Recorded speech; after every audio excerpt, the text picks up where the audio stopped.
Hare Krishna, Kamala Mataji. Audio and video okay? Clear? Yes, Mataji. Okay, Mataji. Thank you. Hare Krishna. Iskcon Mangaluru சார்பாக பகவத்கீதை 18 நாள் வகுப்பிற்கு எல்லாரையும் அன்போடு வரவேற்கிறேன். இன்னைக்கு வந்து Day 17, Chapter 17 படிக்கலாம். பிரேயரோட கிளாஸை ஸ்டார்ட் பண்ணலாம்.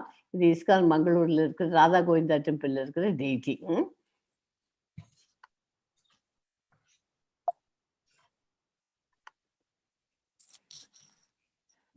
நம ஓம் விஷ்ணு பாதாய கிருஷ்ண பிரேஸ்தாய பூதலே ஸ்ரீமதே பக்தி வேதாந்த சுவாமி நிதி நாமினே நமஸ்தே சரஸ்வதி தேவே கௌரவாணி பிரச்சாரினே நிர்விசேஷ சூன்யவாதி பாশ্চাத்ய தேசதாரினே கிருஷ்ணாய வாசுதேவாய தேவகி நந்தனாய ச நந்தகோபகுமாராய கோவிந்தாய நமோ நமக நம பங்கஜ நாபாய நம பங்கஜ மாலினே நம பங்கஜ நேத்ராய நமஸ்தே பங்கஜாங்கரியே.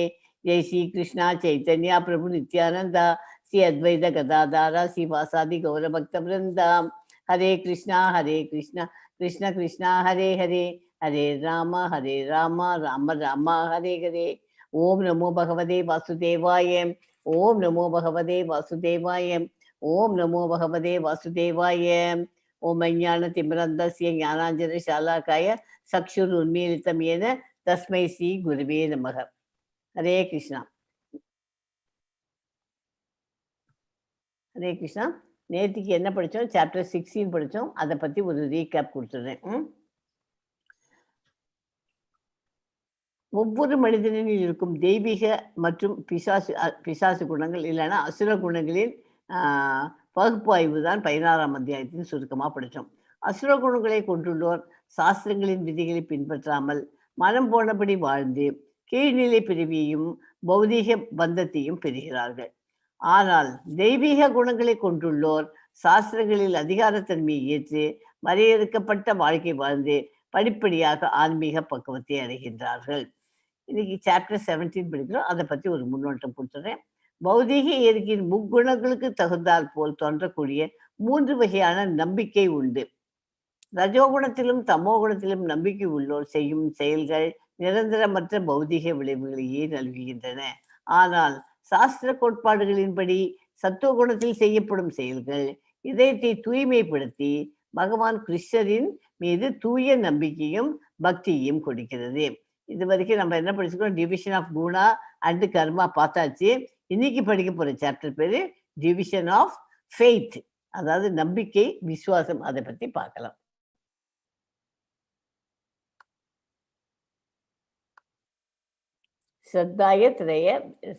ஸ்ரத்தாத்ரய விபாக யோகா, விசுவாசத்தின் பிரிவுகள். ஸோ தேவ மற்றும் அசுர சுவபாவங்கள், அசுர குணம், அசுர சுவபாவங்களின் விளைவுகள் மற்றும் முன்னேற்றம் அல்லது கீழ் செல்லுதல் ஆகியவை தேர்வுகளை நேர்த்திக்கு படித்தோம். இன்னைக்கு படிக்க போற சாப்டர்ல அங்கீகரிக்கப்படாத வழிபாடு பற்றி அர்ஜுனனின் வினவல். கிருஷ்ணரின் பதில். முக்குணங்களே ஒருவரின் நம்பிக்கையும் வழிபாட்டையும் தீர்மானிக்கிறது. முக்குணங்கள் என்ன நம்ம படிச்சிருக்கோம். அதில் தான் ஒவ்வொன்றுத்துக்கும் முக்குணங்கள் இம்பார்ட்டன்ட்டு. சாப்பிட்றதுக்கு, பிரசாதம் பண்ணுறதுக்கு அதுவும் சத்துவகுணம், ரஜோகுணம், தமோ குணம் சொல்கிறோம். ஒவ்வொன்றுத்துக்கும் தூங்குறதுக்கு அதுவும் 3 டைப்பில் தூங்க முடியும். அவள் செய்கிற வேலைகளும் எல்லா அவள் செய்கிற எக்ஸசைஸ் அது இதுன்னு பண்ணுறாங்க காத்தாலேருந்து, அதுக்கு எல்லாத்துலேயுமே 3 குணங்களில் தான் நம்ம இதில் இருக்கோம். இப்போ வந்து இன்னைக்கு படிக்க போகிறது நம்பிக்கையை பற்றி படிக்க போகிறோம். முக்குணங்கள் அமைந்த உணவுகள், முக்குணங்கள் அமைந்த யாகங்கள். முக்குணங்கள் அமைந்த யாகங்களில் பற்றி சத்துவ குணத்துக்கு நம்ம பண்ண வேண்டிய யாகம் இப்போதைக்கு கலியுகத்தில் ஹரே கிருஷ்ண மகாமந்திரம் தான். அந்த யாகம் தான் போகிறோம்ன்ற 3 வகையான தவங்கள், முக்குணங்களில் அமைந்த தவங்கள், முக்குணங்களில் அமைந்த தானங்கள். ஓம் சத் யாகம், தவம், தானம் ஆகிய பகவானை குறித்து இதெல்லாம் நம்ம இத்தனையும் பண்ணுறதும் எல்லாமே பகவானை குறித்தே வழங்கப்பட வேண்டும் அப்படிங்கிறத இன்னைக்கு தீர்மானமாக படிச்சுடலாம். சாப்டர் 17ல வந்து Shraddhatraya Vibhaga Yoga, the division of faith, 3 kinds of faith. என்னென்ன? Food, sacrifice, austerity and charity. இந்த 3 மோட்ஸ் இதை பற்றி தான். ஃபுட்டு, சாக்ரிஃபைஸ், ஆஸ்டெரிட்டி, சேரிட்டி, அந்த 3 மோட்ஸில் அதை பார்க்கலாம். கன்க்ளூஷன் ஓம் தத் சத். 17.1 ஸ்லோகத்தில் அர்ஜுனன் வினவினான், கிருஷ்ணரே, சாஸ்திரங்களை விதிகளை பின்பற்றாமல் தங்களது கற்பனைக்கேற்ப வழிபடுபவர்களின் நிலை என்ன? அவர்கள் இருப்பது சத்துவ குணத்திலா, ரஜோ குணத்திலா, தமோ குணத்திலா? அவள் வந்து சாஸ்திரங்களை ஒன்றுமே ஃபாலோ பண்ணுறது. இப்போ நம்மளாம் ஃபாலோ பண்ண ஆரம்பிச்சிருக்கோம். பகவத்கீதை படித்ததால ஓரளவுக்கு மகாமந்திரம் காத்தால எழுதுன்னு சொல்லணும் அப்படின்னு சொல்லிட்டு சமைக்கிற சாப்பாடை வந்து பிரசாதமாக பகவானுக்கு படைச்சிட்டு தான் சாப்பிடணும் அப்படின்னு அதையும் வச்சுருக்கோம். இந்த மாதிரி சின்னதெல்லாம் நம்ம ஆரம்பிச்சாச்சு பண்ணுறதுக்கு. ஃபுட் ஹேபிட்ஸ்லேயும் வந்து இது மாதிரி முடிஞ்ச வரைக்கும் நம்ம ஆனியன் கார்லிக்கை மெதுவாக கொஞ்சம் கொஞ்சமாக தவிர்க்க பார்க்கணும். முதல்ல கார்லிக்கு தவிர்க்க, அப்புறமா ஆனியன் பண்ணலாம். இதெல்லாம் பண்ணிவிட்டு நம்ம முக்தி அந்த கடைசியில் ஃபைலில் பியூர் டிவோட்டி ஆகணுன்னாக்க ஆனியன் கார்லிக்கு விட்டுறணும். 4 ரெகுலேட்டரி பிரின்சிபிள்ஸை கண்டிப்பாக ஃபாலோ பண்ணிடணும். ஓகே, அதனால் அது எல்லாம் பண்ணினதுக்கப்புறம் ரெகுலேட்டரி பிரின்சிபிள்ஸில் இன்டாக்சிகேஷன் திங்ஸ் இருக்குது. இன்டாக்சிகேஷன் வெறும் குடி மாத்திரம் இல்லை, காஃபி டீ எல்லாமும் அதோடு சேர்ந்துக்கிறது. அதனால் வெறும் க்ரீன் டீ மட்டும் அலவுடு போனால் போதும் சொல்கிறதான்னு நினைக்கிறேன். பாக்கி எதுவுமே இந்த இதெல்லாம் சாப்பிட்டுக்கலாம். பால் சம்மந்தமான சாப்பிட்டுக்கலாம், பழ ஜூஸ் எல்லாம் சாப்பிட்டுக்கலாம். அந்த மாதிரி எல்லாத்தையும் ஃபாலோ பண்ணால் நம்ம பியூர் டிவோட்டி ஆகிறதுக்கு நமக்கு நிறைய வாய்ப்பு இருக்குது. அதெல்லாம் அவ்வளோ சீக்கிரமாக ஒன்றா தான் நம்ம பண்ணிட்டு வரோம். எல்லாத்தையும் ஒரே நாளில் பண்ண முடியாது. ஸோ நமக்கு டிட்டர்மினேஷன் இருந்தால் 1 மாதத்தில் பண்ணிடலாம். டிட்டர்மினேஷன் இல்லைன்னா இட் வில் டேக் 1 இயர் ஆகும். சில பேருக்கு 2 இயர்ஸ் ஆகும், சில பேருக்கு 3 இயர்ஸ் ஆகும். பரவாயில்ல, அதனால ஒன்று பெட்டர் லேட் தென் நெவர்னு சொல்ல மாட்டேன். அதனால நம்மளால எப்போ முடியுதோ அதுக்காக இதை விட்டுடக்கூடாது. இந்த 18 நாள் கிளாஸ் முடிஞ்சாச்சுன்னா எல்லாத்தையும் விட்டுடலான்ட்டு விட்டு சொல்லி கொடுத்தாங்க, அவ்வளோதான் போச்சு, சர்டிஃபிகேட் முடிஞ்சாச்சு கதை அப்படின்னு விட்டுறக்கூடாது. இதை இன்னும் கண்டினியூ பண்ணி இன்னும் டெவலப் பண்ணிகிட்டே தான் போனோம் அது. சரியா? அதனால சத்துவ குணத்திலா, ரஜோ குணத்திலா, தமோ குணத்திலான்னு கேள்வி கேட்குறாரு. அதாவது 4.30 ஸ்லோகத்தில் நம்ம படித்தோம். ஒரு குறிப்பிட்ட வழிபாட்டு முறையில் நம்பிக்கை உண்டவன் படிப்படியாக ஞானத்தின் தளத்திற்கு உயர்வு பெற்று அமைதியும் வளமும் உடைய மிக உயர்ந்த பக்குவ நிலையை அடைகின்றான் என்று கூறப்பட்டது. அது படித்தோம். இப்போ 16வது அத்தியாயத்தில் சாஸ்திரங்களில் விதிக்கப்பட்டுள்ள கொள்கைகளை பின்பற்றுபவன் அசுரன் என்று பின்பற்றாதவன் அசுரன் என்றும், சாஸ்திர விதிகளை நம்பிக்கையுடன் பின்பற்றுபவன் தேவன் என்றும் முடிவு செய்யப்பட்டது. தற்போதைய கேள்வி என்னவென்றால், சாஸ்திரங்களில் குறிப்பிட்ட சில விதிகளை எவரேனும் நம்பிக்கையுடன் பின்பற்றினால் அவரது நிலை என்ன? அர்ஜுனனின் சந்தேகம் கிருஷ்ணரால் தீர்க்கப்பட வேண்டும். சாஸ்திரங்களின் விதிகளை பின்பற்றாமல் விதிகளை நம்பிக்கையுடன் பின்பற்றும் தேவன் என்றும் முடிவு. சாஸ்திரங்களில் குறிப்பிட்ட சில விதிகளை எவரேனும் நம்பிக்கையுடன் பின்பற்றாமல் அவர் பின்பற்றவனோட நிலை வேற, பின்பற்றாமல் இருக்கிறவர்களுக்கு நிலை வேறு. அதெல்லாம் எந்த குணத்துல இருக்கு அப்படின்னு கேள்வி கேட்கிறோம் அர்ஜுனன்.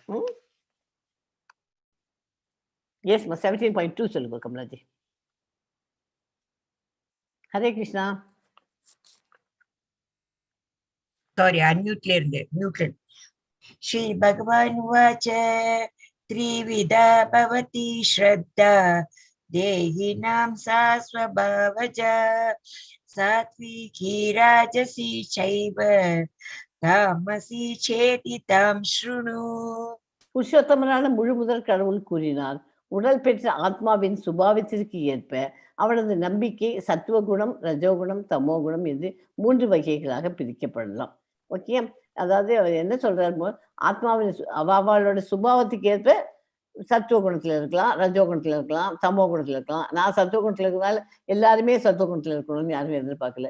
ரஜோ குணத்துல தான் 99% இருக்கும். நம்ம அதை மெதுவாக நம்ம சத்துவ குணத்துக்கு கொண்டு வந்துடணும். தமோ குணம் வேண்டாம் நமக்குலாம். ஏன்னா பகவத்கீதை படிக்க ஆரம்பிச்சாச்சு, 17 சாப்டர் நம்மள ரஜோ குணத்துல தான் இருக்கும். அதை சத்துவ குணத்துக்கு நம்மள கொண்டு வரலாம். சரியா? அதை பத்தி ஒவ்வொருத்தை பத்தியும் படிக்கலாம். இங்க வந்து இந்த பக்கத்துல உங்களுக்கு ஒரு சார்ட் கொடுத்துருக்கேன்.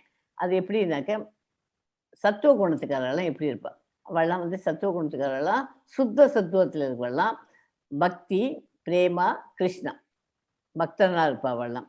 அடுத்தது இவா வந்து இதை படிங்க, அதாவது இதுல இருந்துட்டு எனக்கு கண்டுபிடிக்கலையே. ரஜோ குணத்துல, சாரி, ரஜோ குணத்துல இருக்கிறவள்லாம் படிக்க முடியும். கர்மா காமா ஸ்வர்கலோகத்துக்கு போவா. ஓகே, ரஜோகுணத்துக்காரலாம். அடுத்தது இது பியூர் சுத்த சத்துவா. இது வெறும் சத்துவா வந்து ஞான, முக்தி, பிராமன், ஞானியா போவா. ஓகே, இந்த மாதிரி 3 இது பிரிச்சு கொடுத்துருக்கேன். ஸோ பரதனின் மைந்தனே, பல்வேறு இயற்கை குணங்களுக்கு கீழான இருப்பிற்கு ஏற்ப ஒருவன் குறிப்பிட்ட நம்பிக்கை விருத்தி செய்கிறான். உயிர் வாழி அவனுடைய குணங்களுக்கு ஏற்பவே ஒரு குறிப்பிட்ட நம்பிக்கை உடையவனாக கூறப்படுகிறான். அவ குணத்துக்கு ஏற்ற மாதிரி ஒருத்தர் ஒரே இந்த குணமா இருப்பா இல்லையா, இந்த சத்துவ குணத்துல தான் இருக்கணும்னு கிடக்கல, ரஜோ குணத்துல அது இருந்தாருனாக்க அதுக்கேற்றாது தான் அவனுடைய நம்பிக்கை இருக்க முடியும். இப்போ தமோ குணத்துல இருக்கவன நம்பிக்கை வச்சுக்கோப்பா, கடவுள்கிட்ட நம்பிக்கை வேணா அவன் சத்தியமா வைக்க மாட்டான். அதனால அதனால அவனை எப்படி மாத்துறது அப்படிங்கிறதெல்லாம் இப்போ ஒன்று ஒன்றா பார்க்கலாம் வரிசையா. ஓகே, இப்போ இவருக்கு வந்து இந்த 3 சகோதரர்கள் எடுத்துக்கோ. விபீஷணன், ராவணன், கும்பகர்ணன். இந்த 3 சகோதரர்களும் ஒரே வயதுல தான் இருக்கா. ஆனா ஒவ்வொருத்தரும் ஒவ்வொரு குணத்துல இருக்கா. ஓகே, விபீஷணன் சத்துவ குணத்துல இருக்கான், ராவணன் ரஜோ குணத்துல இருக்கான், கும்பகர்ணன் தூக்கமும் அவனுக்கு சாப்பாடும் தான் இம்பார்ட்டன்ட். அதனால அவனுக்கு ரஜோகுணம். அவன் எழுந்திருக்கிறதும் லேட்டாக தான், தூக்கம்னாக்கா அது லேட்டாக தான் எழுதுக்கு எல்லாமே அண்டர்ஸ்டுடுது. அதனால ரஜோகுணம். ஸோ 3 பேரும் ஒரே இதில் இருந்தால் கூட 3 பேரும் டிஃப்ரெண்ட் இதில் வாழ்க்கை முறையில் அம்சங்கள். அதனால பாயிண்ட் 3லேருந்து 22 வரைக்கும் இதை நம்ம பார்க்கலாம். இதில் 17.4 படிக்கும் கமலாஜி. यजन्ते सात्विका देवान् यक्षरक्षांसि राजसाः प्रेतान् भूतगणांश्चान्ये यजन्ते तामसा जनाः. சத்துவகுணத்தில் இருக்கும் மனிதர்கள் தேவர்களை வழிபடுவார்கள். ரஜோகுணத்தில் இருப்பவர்கள் அசுரர்களை வழிபடுகிறார்கள். தமோ குணத்தில் இருப்பவர்களோ பேய்களையும் பூதகணங்களையும் வழிபடுகிறார்கள். குணத்தில் வழிபடுறதெல்லாம் கூட ஒருத்தர் வந்து தேவர் சத்துவகுணத்துல, ரஜோகுணத்தில் இருப்பவர்கள்லாம் அசுரர்களை வழிபடுகிறார்கள். தமோ குணத்தில் இருப்பவர்கள்லாம் பேய்கள் பூதங்கள்லாம் வழிபடுவார். அதனால அந்த அவளுக்குலாம் அடுத்த ஜென்மம் வந்து மறுபடியும் அதே இதில் இருக்கும். தேவர்கள் வழிபட தேவலோகத்துல, அப்புறம் ரஜோகுணத்தில் இருப்பவெல்லாம் வந்து அசுர அந்த இதில் தான் பிறப்பான் அவன். தமோ குணத்தில் இருப்பவங்கள பேய்களையும் வந்து பேய் அந்த இதில் தான் பிறக்க முடியும் அவன். ஜட இருக்கின் ஆத்மா தொடர்பு கொண்ட காலத்திலிருந்து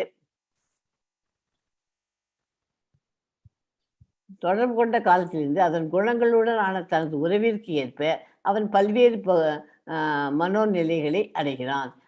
அங்கீகாரம் பெற்ற ஆன்மீக குருவுடன் தொடர்பு கொண்டு அவரது விதிகளுக்கு உட்பட்டு வாழ்ந்தால் இந்த நிலையை மாற்ற முடியும். ஓகே, இதில் இந்த ஸ்லோகத்துக்கு சாஸ்திர விதிகளை நன்கு அறியாத அல்லது நம்பிக்கை இல்லாத நபர்கள் ஜடையிற்கின் குணங்களில் தங்களுடைய குறிப்பிட்ட நிலைகளுக்கு ஏற்ப பல்வேறு விஷயங்களை வழிபடுகிறார்கள். சத்துவ குணத்தில் இருப்பவர்கள் தேவர்களை வழிபடுகிறார்கள். தேவர்கள் என்றால் பிரம்மா, சிவன் உட்பட இந்திரன், சந்திரன், சூரிய தேவன் போன்றவர்களை குறிக்கும். அதுபோலவே ரஜோகுணத்தில் அசுரர்கள் வழிபடுகிறார்கள். ரஜோகுணத்தில் இருப்பெல்லாம் அந்த மாதிரி தான் வழிபடு. தேவர்களை வழிபட்டாக்க தேவலோகத்துல பிரம்மா வழிபட்ட பிரம்மலோகம், அதே மாதிரி இந்திரன் வழிபட்டா இந்திரலோகம், சந்திரன் வழிபட்டா சந்திரலோகம், சூரியலோகம். நம்ம இதெல்லாம் படிச்சிருக்கோம் முன்னாடி. அதே தான் கொஞ்சம் நம்பிக்கையினுடைய அதை பிரித்து நமக்கு இப்போ கொஞ்சம் ஓரளவுக்கு இதில் ஃபைனல் டச் கொடுக்கணும். காமம் மற்றும் பற்றுதலின் பலவந்தத்தால் சாஸ்திரங்களில் பரிந்துரைக்கப்பட்ட கடுமையான தவங்களை தற்பெருமையுடனும் அகங்காரத்துடனும் செய்பவர்கள் உடலின் ஜட மூலக்கூறுகளை துன்புறுத்துவது மட்டுமின்றி உள்ளே உறைந்துள்ள பரமாத்மாவையும் துன்புறுத்துகிறார்கள். அத்தகைய முட்டாள்கள் அசுரர்களாக அறியப்படுகிறார்கள். ஓகே, அந்த மாதிரி இப்போ தலையை கொண்டு போய் இந்த இதுக்குள்ளே வச்சிருந்துருக்கான் பூமியில், நான் இது பண்ணுறேன் அப்படின்ட்டு பண்ணுறான். இதெல்லாம் நல்லது, அதெல்லாம் ஒரு முட்டாள்கள் பண்ணுற காரியங்கள்.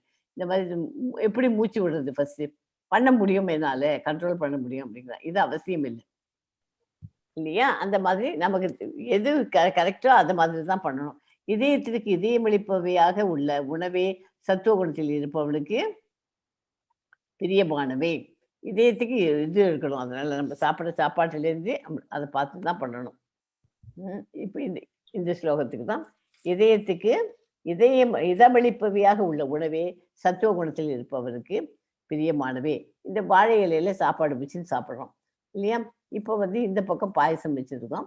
இங்கே முதல்ல ஸ்டார்டிங்கில் வெஜிடபிள்ஸு கூட்டு கறி எல்லாம் போட்டு சாப்பிட்றோம். இந்த இடத்துல ஊறுகாயும் உப்பும் இந்த இலையில இந்த பக்கம் வந்திருக்கு. ஏன் இப்படி வச்சிருக்கோம் தெரியுமா? வாழை இலையில சாப்பிட்றவாளுக்கு தெரியும் அதை பற்றி. யாருக்காவது சொல்ல முடியுமா?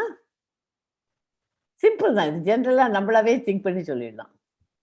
அது எந்த ஐட்டம் கம்மியா சாப்பிடணுமோ அது வந்து இந்த பக்கமும், நம்ம அதாவது ஹெல்த்தியா இருக்கிறது நிறைய சாப்பிடணும் அப்படின்றது இன்னொரு பக்கமும் வச்சிருக்காங்க. ஆமாம், அது வந்து நம்ம சாதாரண அப்படி சொல்றோம் இல்லையா? நான் இலையை வச்சு நான் சொல்றேன் உங்களுக்கு. வாழை இலையில நுனி இலையில தான் நம்ம சாப்பிடுவோம். சாப்பிடுச்சு பார்த்துருக்கீங்களா? இந்த பக்கம் ப்ராடா இருக்கு பாருங்க. ப்ராடா இருக்கிற பக்கங்கள்லாம் நல்லா நிறைய சாப்பிடணும். இந்த பக்கம் நுனி இலையில இந்த பக்கம் வந்து சின்னதா இருக்கும். அது சின்னதா இருக்கிறதுல உப்பு அண்ட் ஊறுகாயை லெஸ்ஸா சாப்பிடணும். அதுக்காக தான் இந்த கடைசியில கொண்டு கொடுத்துருவோம் அதை. புரியுதா? அதனால சில பேர் பரிமாறும்போது இதை தூக்கி இந்த பக்கம் போடுவாங்க. தப்பு தப்பு இப்படி கொண்டு போடுமா, இந்த பக்கம் போடு அப்படிம்பாங்க பரிமாறும்போது. அதனால இந்த பக்கம் இருக்கிறதெல்லாம் 50% வரைக்கும் ஓகே. அதெல்லாம் நமக்கு வேணுங்கிற ஹெல்தி. பாக்கி எல்லாம் கொஞ்சம் கொஞ்சம் தான் சாப்பிடணும் இந்த பக்கம் இருக்கிறதெல்லாம். அதுக்காக தான் அந்த வாழை இலைய வந்து நுனி இலையா வச்சு சாப்பிடுறதுக்கு சொல்லுவாங்க. ஆயிலை நீடித்து, வாழ்வை தூய்மைப்படுத்தி, ஆனா வந்து நம்ம வாழை இலையில சாப்பிடுறது இத்தனை ஐட்டம்ஸ் எல்லாம் கல்யாணத்துல எல்லாம் போட்டு சாப்பிடுறோம் இல்லையா? இந்த மாதிரி ஒரு மீல் எடுத்தோம்னா அது பேலன்ஸ்டு டயட்டாவே அமைஞ்சு போயிடும். ஏன்னா அதுல வேணுங்கிற அத்தனையும் கிடைக்கும். அதுல இருக்கிறது மாத்திரம் சாப்பிட்டா போதும் நம்ம. அதுக்கு மேல மேற்கொண்டு சாப்பிட்டா தான் உங்களுக்கு எக்ஸஸா போயிடுது. இந்த உப்பை கூட முடிஞ்ச வரைக்கும் அவாய்ட் பண்ணிட்டு, அந்த ஊறுகாய கொஞ்சம் போல தயிர் சாதத்துக்கு போட்டுருக்கும். அது சேர்த்துக்கலாம். அந்த மாதிரி ஒரு பேலன்ஸ்டு டயட்னா இவ்வளவுதான் இருக்கணும். இதுக்கு மேல இருக்கக்கூடாது. ஆரோக்கியம் ஆயுளை நீடித்து வாழ்வை தூய்மைப்படுத்தி பலம், ஆரோக்கியம், சுகம் மற்றும் திருப்தியை கொடுக்கும் உணவுகள் சத்துவ குணத்தில் இருப்போருக்கு பிரியமானவை. இத்தகு உணவுகள் ரசம் உள்ளவையாக, கொழுப்பு சத்தும் ஊட்டச்சத்தும் மிக்கவையாக, இதயத்திற்கு இதமளிப்பவையாக உள்ளன. அதெல்லாம் கொழுப்பு சத்தெல்லாம் இருக்குன்னா கூட நமக்கு எவ்வளவு வேணுமோ அந்த கொழுப்பு சத்தோட அது இருக்கும். அது இதயத்துக்கு இதமளிப்பவையாக இருக்கின்றன. இந்த ஸ்லோகமும் இம்பார்ட்டன்ட் ஸ்லோகம். எதை எப்படி சாப்பிடணுங்கிறதுக்கு. ஸோ உணவில் முக்குணங்கள் இருக்கு. சத்துவ குணத்தில் சாப்பிட்றதெல்லாம் நிறைவானது, சார்புள்ளது, மகிழ்விப்பது. அது மாதிரி சாப்பிட்டோம்னாக்கா நமக்கு என்ன ரிசல்ட் கிடைக்கும்? நெடிய வாழ்நாள், நீண்ட நாளைக்கு வாழ முடியும். நீண்ட நாள் வாழறதுங்கிறது இம்பார்ட்டன்ட் இல்லை. நோய் நொடி இல்லாமல் வாழ முடியும். தூய்மைப்படுத்துகிறது, பலம், நோயின்றி இருக்கலாம், மகிழ்ச்சியாகவும் இருக்கலாம். ஓகே. உடம்புல வியாதியை வச்சு நீண்ட நாள் வாழணும் அப்படின்னு இருந்தாக்கா அது அர்த்தமே இல்லை. சும்மா நோய் பெட் ரிட்டனா உட்காந்து யார் மற்றவாளுக்கு இல்லாமல் இம்சை அந்த மாதிரி இல்லாமல் நம்ம சத்துவ குணத்தில் நல்ல சாப்பாடாக கரெக்டாக என்ன வேணுமோ அதை சாப்பிட்டு நம்ம இருக்கிற வரைக்கும் ஹெல்த்தியாக இருக்கணும். அவ்வளோதான் நமக்கு வேணுங்கிற மெயின் பாயிண்ட்டு. முடிஞ்ச வரைக்கும் அதுக்கு மேலே பகவானை விட்டு நம்ம பண்ண கர்மா அதை வச்சு அனுபவிக்கிறதுலாம் அது வேறு விஷயம். பட் நம்ம இப்போ ப்ராக்டிக்கலாக நம்ம பண்ண வேண்டியது வேணுங்கிற சத்துவ குணத்து சாப்பாடு மாத்திரம் சாப்பிடணும். தீவிர குணம், இந்த 2வது குணம் ரஜோ குணம். அது தீவிர குணத்தில் இருக்கலாம். கசப்பு, புளிப்பு சாப்பாட்டில் இதுவே இல்லைம்மா, இது புளியே இல்லை, கசக்கிற கொஞ்சம் பாகக்காய் இந்த மாதிரிலாம் சாப்பிடுவோம்லாம் ரஜோ குணத்தில் இருக்கிறோம். பாகக்காய் ஆனால் ஆக்சுவலாக முதல்ல கசப்பாக இருக்கும். ஆனால் அது பின்னாடி அதனுடைய விளைவு வந்து உங்களுக்கு வந்து நல்லது தான் கொடுக்குது. ஏன்னா டயபெட்டிஸ்க்கு பாகக்காய் சாப்பிட்டா இன்சுலின் இன்ஜெக்ஷன் எடுத்துக்கிறதுக்கு ஈக்குவல்னு சொல்கிறேன். அதனால கசப்பு வந்து ஓரளவுக்கு தான் நான் அந்த பாயிண்ட்ல தீவிர குணத்துக்கு கசப்பை சேர்க்குது. கசப்பு வேணும் நம்ம உடம்புக்கு. அப்புறம் வந்து சூடு, உரைப்பு. உரைச்சு நல்லா ஹாட்டாக வேணும். இதுவாக இருக்கணும். நிறைய மிளகாய் சேர்த்து சாப்பிடணும். சுட சாப்பிடணும். எரியிற மாதிரி அவ்வளோ ஹீட்டாக தான் சாப்பிடுவோம் அவள்லாம். விளைவு வந்து துன்பம், துயரம், வியாதி. இதை சாப்பிடக்கூடாதுன்னு இல்லை. இதெல்லாம் சாப்பிடலாம். கசப்பு, புளிப்பு இதெல்லாம் சாப்பிட்டாக்க என்ன ஆகுது? வயிற்றுக்குள்ளே போனதும் வயிற்றுக்குள்ளே அல்சர் வரும். துன்பம், வயிற்றை வலிக்கிறதுமோ அசிடிட்டிமோ உடனே வியாதி வந்துடும். உடனே டாக்டர்கிட்ட போவோம். அதுக்கு மருந்து சாப்பிட்டுட்டு அந்த மருந்தும் வந்து நமக்கு அது ஒத்துக்கணும். அதனால ரஜோ குணத்தில் இருக்கிறது அவ்வளோ இந்த சாப்பாடு ஓகே, 50-50 வச்சுக்கலாம். அறியாமை குணம் இது வந்து நம்ம சாப்பிடவே கூடாது. அறியாமை குணம்னா தமோ குணம். சுவையேற்றது, அழுகி போடுறது. அழுகி போச்சுன்னா ஒரு ஆப்பிள் எடுத்துக்கோங்களேன். ஒரு பக்கம் அழுகி போயிடுச்சுன்னா அது வரைக்கும் வெட்டிட்டு நம்ம சாப்பிட்டுட்டு இருக்கோம் இல்லையா? அது சாப்பிடக்கூடாது ஆக்சுவலாக சயின்டிஃபிக்காக. ஏன்னா அதனோட இது வந்து எஃபெக்ட் வந்து அங்கே அழுகினதோட எஃபெக்ட் இந்த பக்கம் வரைக்கும் வருமா அது.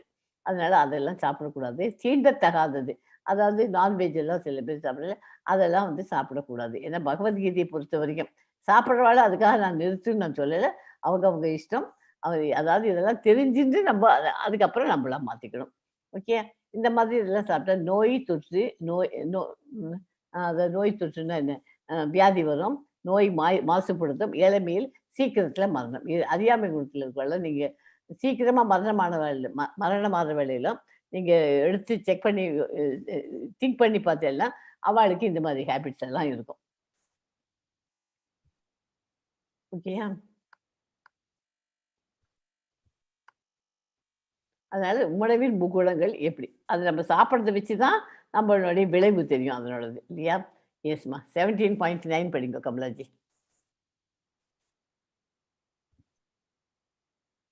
ஹரே கிருஷ்ணா கமலாஜி. நூட்ல போய் எடுத்துக்கோ. கத்தோ அம்லலவன் उष्ण तीक्ष्ण रुक्ष विदाहिनः आहार राजस येष्ट दुःख शोकमय प्रदाः. இந்த ஸ்லோகத்தை நான் வேர்ட் பை வேர்ட் சொல்லிட்டேன்னா எல்லாருக்கும் இப்பவே பை ஹார்ட் பண்ணிடுவேன். இந்த ஸ்லோகத்தை மிகவும் கசப்பான, அதை கட் அமலன் இருக்கு இல்லையா, கட்னா என்ன கசப்பு, அமலானாக்க புளிப்பு, கசப்பு புளிப்பு, கட் வம்பல, மிகவும் கசப்பான மிகவும் புளிப்பான, லவண லவணம்னா என்ன உப்பு, உப்பு நிறைந்த, உஷ்ண சூடான, அப்புறம் வந்து தீட்சண காரமான, உலர்ந்த ருக்ஷ திராட்சை பழம், உலர்ந்த திராட்சை பழம், திராட்சை பழம் அது ட்ரை ஃப்ரூட் இதில் வச்சுக்கிறோம் இல்லையா, ருக்ஷனா உலர்ந்த, மற்றும் எரிகின்ற உணவு, எரிகின்றக்கு என்ன விதாஹீன, விதாஹீனா எரிகின்ற, ஆகாரம் ஆகாரம் ஆகாரன உணவு, ராஜதஸ்ய ரஜோகுணத்தில் இருப்பவனுக்கு இஷ்டா விருப்பமானது, இஷ்டப்படுது, துக்க துன்பம், சோக சோகம், ஆமய நோய், பிரதா கொடுக்கக்கூடியது. ஓகே, கட் வம்பல லவணா துஷ்ண தீஷ்ண ருக்ஷ விதாஹீன ஆகார ராஜஸ்ய இஷ்டம் துக்க சோகாமய பிரதா. ஸோ எரிகின்ற உணவுப் பொருட்கள் ரஜோகுணத்தில் இருப்பவர்களுக்கு விருப்பமானதாகும். இத்தகைய உணவுகள் துன்பம் சோகம் மற்றும் நோயை உண்டாக்குகிறது. இந்த ஸ்லோகம் உங்களுக்கு இப்போ ஓரளவுக்கு பைஹார்ட் ஆகிடும். கட் வம்பல ஸ்லோகம் ஞாபகம் வச்சுக்கோங்க. கட்டுனா கசப்பு, வம்பலனாக்க புளிப்பு. கட் வம்பல, வம்பல ஆம்லாக்கு இந்த நெல்லிக்காய் இருக்கு இல்லையா, அதுக்கு எதுக்கு ஆம்பலாக்கு வந்து புளிப்பு சொல்லல, அந்த இடத்துல ஆம்பலா புளிப்பு துவர்ப்பு இருக்கும், கசப்பு துவர்ப்புக்கு. கட் வம்பல உண்பதற்கு 3 மணி நேரத்திற்கு முன்பே சமைக்கப்பட்ட சுவையற்ற பழைய ஊசி போன எச்சில் பட்ட தீண்டத்தகாத பொருள்களை கொண்ட உணவுகள் தமோகணத்தில் உள்ள மக்களால் விரும்பப்படுகின்றன. நம்ம வந்து ஒரு ஃபுட்டு சாப்பிடணும்னு வச்சுங்களேன், இப்போ பிரேக்ஃபாஸ்ட் சாப்பிடணும்னா இப்போ 6 மணிக்கு பண்ணிடணும்னா அந்த சாப்பாடு பிரேக்ஃபாஸ்ட்டு 9:30 10க்குள்ளே அதை முடிச்சிடணும். அந்த பிரேக்ஃபாஸ்ட்டை நம்ம வந்து ராத்திரி வரைக்கும் கூட எடுத்துகிட்டு போகக்கூடாதுன்னு சொல்கிறேன். அது ராத்திரி வரைக்கும் சில பேர் என்ன பண்ணுறா, நாளைக்கு காத்தாலைக்கு இதே பிரேக்ஃபாஸ்ட் வச்சுட்டு அதையும் எடுத்து ஃப்ரிட்ஜ்லேயும் வச்சு நம்ம சாப்பிட்டுட்டு இருக்கோம். அதெல்லாம் தப்பு. அதாவது சத்துவகுணத்தில் இருக்கணும்னா காத்தால சமைச்சு 3 ஹவர்ஸ்க்கு முன்னாடி சமைச்சு அதை சாப்பிடணும், பிரேக்ஃபாஸ்ட் பிரசாதம். அதே மாதிரி லஞ்சு பிரசாதமும் அப்புறம் 10 மணிக்கு தான் ஆரம்பித்து அந்த சாப்பாடை 1 மணிக்கு சாப்பிட்றோம். 10 மணிக்கு ஆரம்பித்து 1 மணிக்கு தான் அந்த சாப்பாடை சாப்பிடணும். அது மிச்சத்தை எடுத்துட்டு ராத்திரிக்கு போகக்கூடாது. அதே மாதிரி ஈவினிங்கும் ஒரு 3:30 4 o'clock ஆரம்பித்து அதை 8க்குள்ளே நம்ம சாப்பாட்டு கடையை முடிச்சிடணும். பகவானுக்கு பிரசாதத்தை கொடுத்துட்டு அதை பிரசாதமாக டின்னர் பிரசாதமாக சாப்பிடணும். ஓகேயா? உணவின் நோக்கம் ஆயுளை நீடித்து மனதை தூய்மைப்படுத்தி உடல் பலத்தை வளப்படுத்துவதாகும். உணவில் ஒரே குறிக்கோள் இதுவே.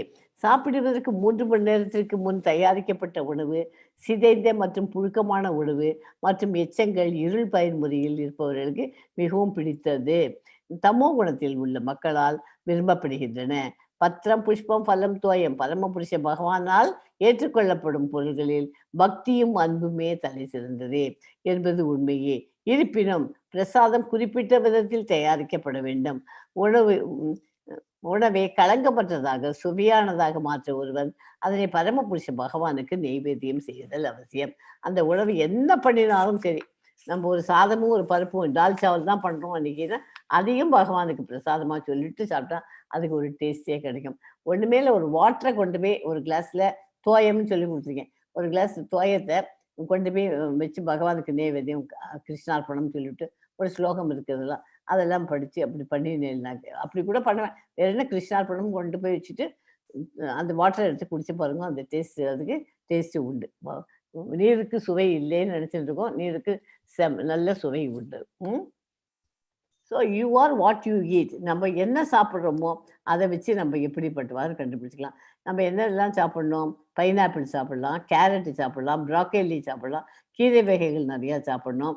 அப்புறம் வந்து இந்த க்ரீனில் இருக்கே அது பேர் என்ன, வெள்ளரிக்காய் சாப்பிட்லாம். அந்த மாதிரி நமக்கு இதெல்லாம் சேலட்னு சாப்பிடணும் இல்லையா, அந்த மாதிரி வேக வைக்காது சாப்பிட வேண்டிய ஐட்டங்கள்லாம் இதெல்லாம் சாப்பிட்டாலே நம்ம சத்துவ குணத்துக்கு வந்துடலாம். ஓகே, சாஸ்திர விதிகளின்படி கடமையை நிறைவேற்றுவதற்காக பலனை எதிர்பார்க்காத நபர்களால் செய்யப்படும் யாகம் சத்துவ குணத்தை சார்ந்ததாகும். இத்தனை உணவை பற்றி படித்தோம். இதில் வந்து 11 இல்லையா?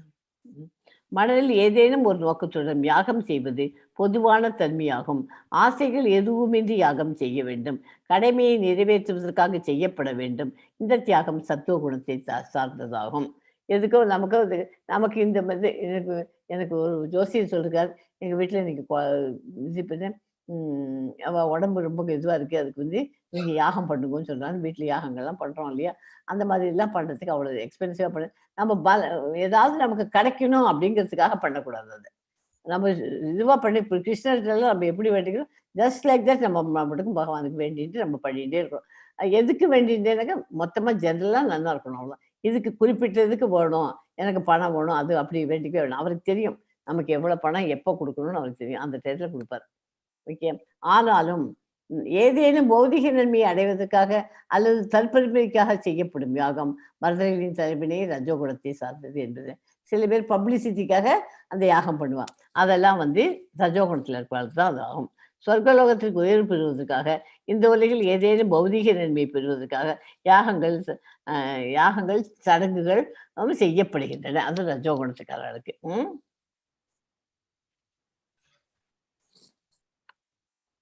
சாஸ்திர விதிகளை மதிக்காமல் பிரசாத விநியோகம் இன்றி வேத மந்திரங்களின் உச்சாரணம் இன்றி, இதை நோட் பண்ணுங்க. இது 3 பாயிண்ட் தான். சாஸ்திர விதிகளை மதிக்காம பிரசாத விநியோகம் இன்றி வேத மந்திரங்களின் உச்சாரணம் இன்றி புரோகிதர்களுக்கான தட்சணை இன்றி நம்பிக்கையும் இன்றி செய்யப்படும் யாகம் சமோ குணத்தை சார்ந்தது. மனித சமுதாயத்திற்கு எவ்விதமான நன்மையும் அளிப்பது இல்லை. இந்த மாதிரி யாகங்கள்லாம் பண்ணோம். நம்ம பிரசாதம் பண்ணிட்டு நம்ம சாப்பிட்றோம். நமக்கு யாருக்காவது 2 பேருக்கான ஒரு நாளைக்கு நம்ம சாப்பாடு அதை கொடுத்துட்டு சாப்பிட்டா ரொம்ப விசேஷம். பிரசாதமா உச்சாரணம். புரோகிதர்களுக்கு சில பேர் வீட்டில் கூப்பிட்டு வீட்டில் பூஜை பண்ணலாம் சொல்லி பண்ணுறோம் இல்லையா? அப்போ பண்ணுறது அவளுக்கு கொடுக்குற தட்சணையை கொடுக்கறது. தட்சணை கொஞ்சம் தான் கொடுக்குறோம். அவள்லாம் எங்கே போவா? புரோகிதர்கள்லாம் இவ்வளோ படிச்சுட்டு வந்திருக்கா, நம்ம பண்டிட்டுக்கு கொடுக்க வேண்டிய காசை கொடுக்கணும். அங்கே போய் பிசிக்கி நிற்கக்கூடாது. அவள் 500 ரூபாய் கேட்டானாக்க 500 ரூபாய்க்கு வேண்டாமே, கொஞ்சம் குறைச்சிக்கோங்களேன்னு அவளே குறைச்சினா ஓகே, இல்லைன்னா கொடுத்துருவோம். அந்த படத்தில் அங்கே போய் அவள்கிட்ட போய் பிசிக்கிட்டு இருக்காதுங்க. ஏன்னா அவள்லாம் வேதம் படிச்சவா. அவள் ஒரு மாதிரி போகும்போது ஐயோ இதை கேட்டேன் கொடுக்கலையே அப்படின்னு போனால் நம்ம பண்ணின பலனே போயிடும். அதனால முடிஞ்ச வரைக்கும் வேதங்கள்லாம் படித்தவாளை புரோகிதருக்கு தட்சணையை ஒழுங்காக கொடுத்துடணும். நம்ம அவள் பணத்தை நம்ம கண்ட்ரோல் பிடிச்சி வச்சுக்க கூடாது. எஸ்மா 14 படிக்கும் கமலாஜி. எஸ் மாதாஜி. தேவ த்விஜே குரு பிராம்ய பூஜனம் சௌச்சம் ஆர்ஜவம் பிரம்மச்சர்யம் அஹிம்சா ச ஷாரீரம் தப உச்சதே. முழுமுதற் கடவுள் பிராமணர்கள், ஆன்மீக குரு, பெரியோர்களான தாய் தந்தையர் ஆகியோரை வழிபடுதல் மற்றும் தூய்மை, எளிமை, பிரம்மச்சரியம், அஹிம்சை முதலியவை உடலின் தவங்களாகும். நம்ம இந்த உடலுக்கு பிசிக்கலா மெட்டீரியல் வேர்ல்ட்ல நம்ம உட்காந்து என்ன பண்ணோம்? கடவுள், பிராமணர்கள், ஆன்மீக குரு, தாய் தந்தை இவாளையெல்லாம் வழிபடணும். சாஷ்டாங்க நமஸ்காரம் பண்ணால் இந்த மாதிரி பண்ணிட்டு என்னத்தை ஃபாலோ பண்ணோம்? தூய்மைக்கு என்ன சான்ஸ்கிரிட் வேர்டு? சௌச்சம். முதல்ல சொல்லி கொடுத்துருக்கேன். 2 டைப் ஆஃப் கிளென்லினஸ். சௌச்சம் இருக்கு, கிளென்லினஸ். யாராவது சொல்ல முடியுமா? புற தூய்மை, அக தூய்மை. புற தூய்மை, அக தூய்மை 2த்தையும் படிக்கணும். புறத்துக்கு நம்ம சோப்பு போட்டு தேய்ச்சி பேதிங் பண்ணணும், குளிக்கிறோம். அக தூய்மைக்கு, ஆன்மீகத்துக்கு சாண்டிங் த மகா மந்திரா. ஓகே, 2ம் நம்ம தூய்மைங்கிறது சௌச்சம், எளிமை, பிரம்மச்சரியம் இதெல்லாம் ஃபாலோ பண்ணி இதெல்லாம் உடலின் தவங்களாகும். ஓகே, கடவுள் பல்வேறு விதமான தவங்களை விளக்குகிறார். உடலின் பயிற்சி செய்யப்படும் தவங்களை விளக்குகிறார். ஒருவர் தன்னை உள்ளும் புறமும் தூய்மைப்படுத்திக் கொள்ள பயிற்சி செய்ய வேண்டும்.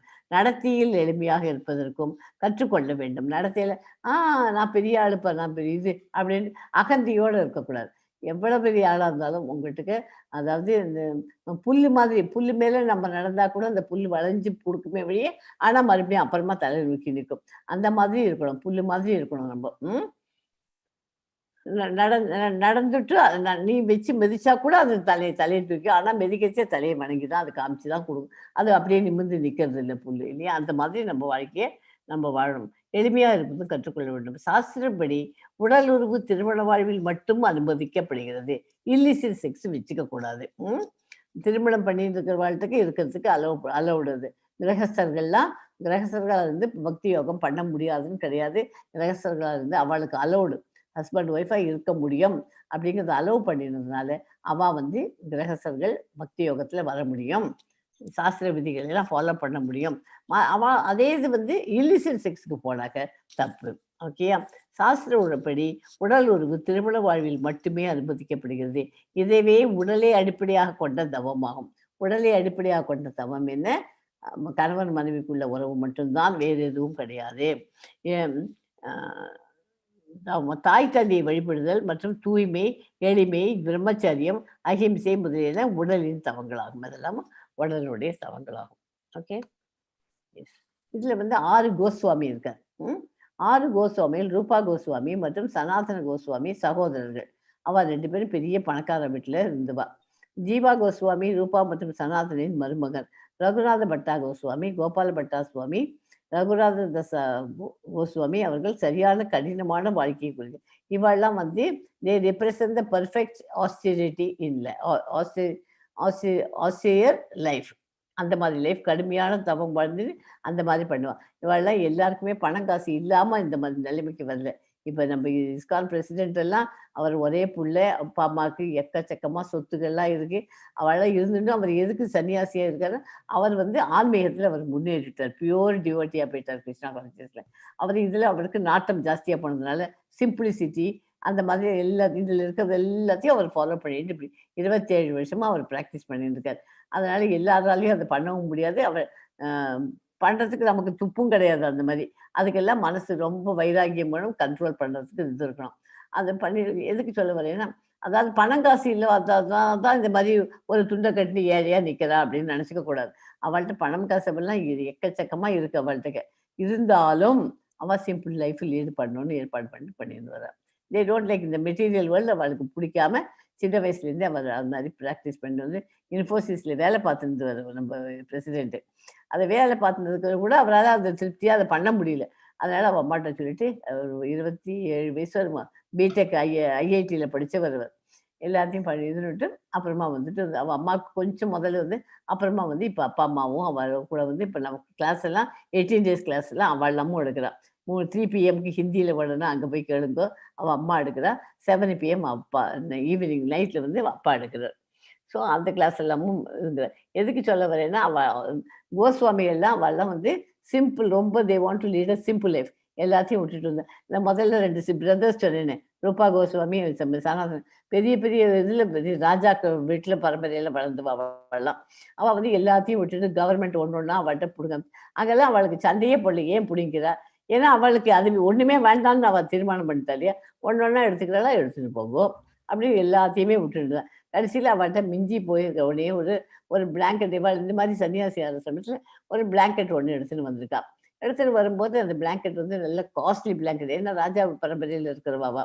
அந்த பிளாங்கெட் எடுத்துன்னு வந்தோடனே அதை போட்டுன்னு அவள் படுத்திச்சு. மற்ற கோஸ்வாமி எல்லாம் சாதாரண ஒரு கிழிஞ்சதும் அதுவுமா பழசாதான் போட்டுட்டு இருந்தான். இவர் மாத்திரம் நல்ல காஸ்ட்லியாக 2 பேரும் போட்டுக்க பிடிக்காத ஒரு வெண்ணான்ட்ட போய் டோபிகிட்ட போய், இதை வச்சுக்கோப்பா, நீ இதை வச்சுன்னு எனக்கு ஏதாவது ஒரு கிழிச்சலாக இருந்தாலும் பரவாயில்ல, எனக்கு ஒரு பெட்ஷீட் கொடு அப்படின்னு போய் கேட்குறான். அப்போ கொடுத்தாலும் அவன் வெண்ணான்ட்டு எடுத்துட்டு வந்தான். அதாவது அந்த மாதிரி அவங்களோட சிம்பிளிசிட்டி வந்து இம்பார்ட்டன்ட்டுங்கிறதுக்கு அதுக்கு சொல்ல வந்தேன். அதை அந்த மாதிரி ஒவ்வொரு பாயிண்ட்லையும் அவள்லாம் அதை ஃபாலோ பண்ணினான்.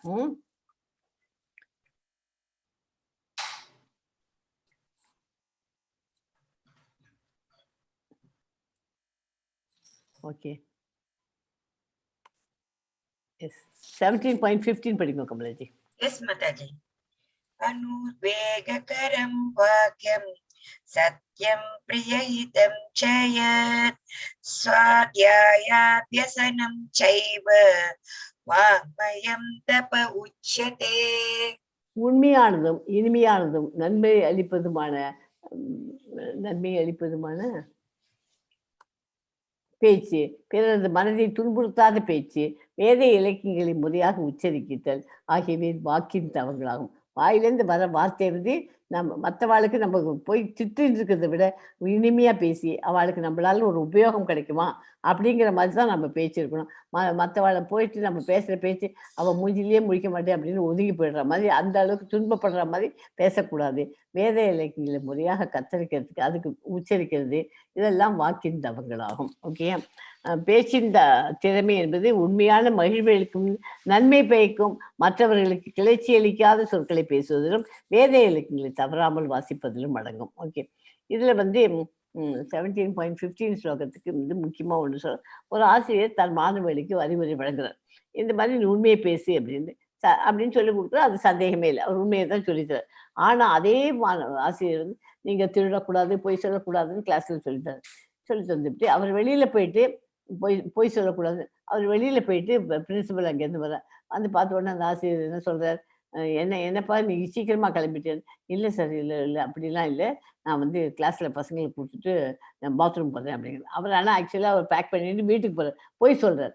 அவர் இங்கே பசங்கள்கிட்ட பொய் சொல்லக்கூடாது, இல்லை உண்மையை தான் பேசணும்னு சொல்லி கொடுத்துட்டு வெளியில போய் அப்படி பேசக்கூடாது. அதான் வாக்கியின் தவங்களே மீறி பண்ற காரியங்கள். அதனால ப்ரீச் பண்றது, ப்ராக்டிஸ் பிஃபோர் யூ ப்ரீச்னு எதுக்கு சொல்றோம்? நம்ம ப்ராக்டிஸ் பண்றதை தான் நம்ம சொல்லி தரணும். டீச்சரா இருக்கிறவா நல்லது தான் சொல்லி தரணும். நீ சொல்லி தரதுக்கு போது நீங்க முதல்ல ப்ராக்டிஸ் பண்ற எல்லாம் தெரிஞ்சுட்டு மற்றவாளுக்கு சொல்லி தரணும். ஓகே, அதனால அவரது மனதை துன்புறுத்தும்படி பேசக்கூடாது. இதுவே பேசுவதை பொறுத்த ஆசிரியர் தனது மாணவர்களை அல்லாத பிறரிடம் பேசும்போது அவரது மனதை துன்புறுத்தும்படி பேசுவார்கள். அந்த மாதிரி பேசக்கூடாது. அதுதான் பேசுவதை பொறுத்தவரை தவம். பேசுவதை பொறுத்தவரை அந்த தவம், பேச்சின் தவம், வாக்கின் தவம், பேச்சின் தவம். திருப்தி, எளிமை, மௌனம், சுய கட்டுப்பாடு, தனது இருப்பின் தூய்மை ஆகியவை மனதின் தவங்களாகும். எது இருக்கோ அதில் திருப்தி அடையணும், எளிமையா இருக்கணும், சிம்பிளா இருக்கணும், மௌனம், எதுக்கு எடுத்தாலும் ஆர்கியூ பண்ணிட்டு பேசி பேசி பேசி விளான்னு பேசிட்டு ஒண்ணுமே அதுல விஷயமே இல்லாம இருந்தது, அந்த மாதிரி இருக்கிறத விட மௌனமா இருக்கிறதே பெட்டர். சுய கட்டுப்பாடு, செல்ஃப் கண்ட்ரோல், தனது இருப்பின் தூய்மை, நம்ம தூய்மையா இருக்கணும் ஆகியவை மனதின் தவங்களாகும். மனதின் தவம் என்றால் அதனை புலனுகர்ச்சியிலிருந்து விடுவிப்பதாகும். புலனுகர்ச்சிகளிலிருந்து விடுவிப்பது. பிறருக்கு நன்மை செய்வதை பற்றி எப்போதும் எண்ணும்படியாக மனம் பயிற்சி செய்யப்பட வேண்டும். நம்மளால மற்றவாளுக்கு கெடுதல் பண்ணாட்டாலும் இது நல்லது பண்ணாட்டாலும் கெடுதல் பண்ணாம இருந்துருவோம். அந்த மாதிரி பிராக்டிஸ் நம்ம பண்ணிக்கணும். அந்த மாதிரி இந்த 3 வகையான தவங்கள் ஜட லாபங்களை எதிர்பார்க்காமல் பரமனை திருப்தி செய்வதில் ஈடுபட்டுள்ள மனிதர்களால் உன்னத நம்பிக்கையுடன் செய்யப்படும் போது சத்துவ குணத்தின் தவங்கள் என்று அழைக்கப்படுகின்றன. உன்னத மனிதர்கள்லாம் யாரு? இந்த மாதிரி இதுவா இருக்கு இல்லையா, அது என்ன, சன்னியாசிகள், கோயில் இருக்கு, இப்போ நம்ம இவெல்லாம் இருக்கா இல்லையா, பிரம்மச்சரி, இவெல்லாம் அவளுக்கெல்லாம் அந்த மாதிரி தான் ஃபாலோ பண்றா. அதனால அவ பண்ற காரியங்கள் எல்லாமே பரமனை திருப்திப்படுத்துறதுக்காக தான். அவளுக்கு ஒரு விதமான லாபமும் வேண்டாம். அதுல ஜட லாபங்களை அவள்லாம் எதிர்பார்க்கறதுல அந்த மாதிரி அவளுக்கெல்லாம் அவள்லாம் சத்துவ குணத்தின் தவங்கள் ஃபாலோ பண்றான்னு நினைக்கிறேன். ஓகே, மானம், மரியாதை மற்றும் வழிபாட்டை பெறுவதற்காக தற்பெருமையுடன் செய்யப்படும் தவங்கள் ரஜோகுணத்தில் இருப்பவையாக கூறப்படுகின்றன. இவை சஞ்சலமானதும் தற்காலிகமானதும், இது டெம்பரரி. எனக்கு மானம் போச்சுப்பா, நான் அதை தானம் கொடுத்தாதான் ஆச்சு அப்படின்ட்டு பெருமைக்காக சில பேர் தானம் கொடுப்பா. அதெல்லாம் கொடுக்கறதெல்லாம் அவசியமே இல்லை. அந்த மாதிரி கொடுக்கறது ரஜோகுணத்துல தான். மற்றும் வழிபாட்டை பெறுவதற்காக தற்பெருமையுடன் செய்யப்படும் தவங்கள். கோயிலுக்கு போய் நம்ம சீக்கிரமா பார்க்கணுங்கிறதுக்காக நம்ம கொஞ்சம் பணத்தை ஒரு 500 ரூபாய் கொடுத்தாக்க நம்ம உள்ள கொண்டு போய் தனியா விடுறான்னு நம்ம போய் பார்க்குறோம். அது நம்மளால முடியல பார்க்குறோம். ஆனா அதெல்லாம் ரஜோகுணத்துக்காக பண்றது. சரியா? அதெல்லாம் தற்காலிகம் தான், டெம்பரரி. இந்த போட்டு போறது இல்லையா, இது மாயா போறது. இதெல்லாம் நாங்கள் போயிருந்தோம் இப்போ லாஸ்ட் மந்த்துக்கு.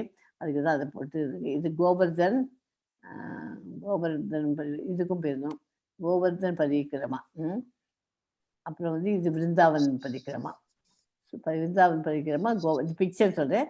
கோவர்தன் பரிக்கிரமா, இது மாயாப்பூர் தானே போட்டுருக்குதுங்க. ஆமா, மாயாப்பூர் தான் இருக்கும். எஸ்மா, 17.19 படிங்க கமலாஜி.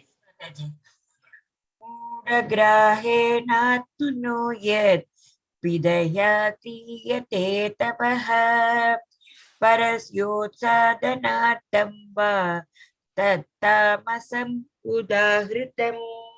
பிறரை அழிப்பதற்காகவோ துன்புறுத்துவதற்காகவோ அல்லது தன்னையே வருத்தி கொண்டு முட்டாள்தனமான முறையில் செய்யப்படும் தவங்கள் தமோ குணத்தில் இருப்பவையாக கருதப்படுகின்றன. மற்றவளை அழிக்கணுங்கிறதுக்காக நம்ம பண்றோம் இல்லையா சில காரியங்கள்லாம், தன்னையே வருத்தி, நான் கஷ்டப்பட்டாலும் பரவாயில்ல, அவன் நன்னா இருக்கப்படாது, அவன் நல்லா இருந்தா இருந்துட்டு போட்டுமே, அவனை போய் எதுக்கு நம்ம அழிக்கணும்? அப்ப நான் கஷ்டப்படுறேன், அவன் நல்லா இருப்பானா எனக்கு தப்புல அப்படின்னு நினைச்சுக்கிறோம் இல்லையா? அதெல்லாம் தப்பு. அதெல்லாம் தமோ குணத்துக்காக பண்றது. மற்றவளை அழிச்சு விடணும், அவன் துன்புறுத்தணும் அப்படின்னு அந்த மாதிரி தன்னையே வருத்தி கொண்டு என்கிட்ட இல்லாட்டாலும் நான் அவன் வாழ விட மாட்டேன் அப்படின்னு இருக்காலே, அதெல்லாம் வந்து தமோ குணத்தில் இருப்பதாக கருதப்படுகின்றன. ஹிரண்யகசிபு அதுக்கு எக்ஸாம்பிள் யாரை சொல்லலாம்?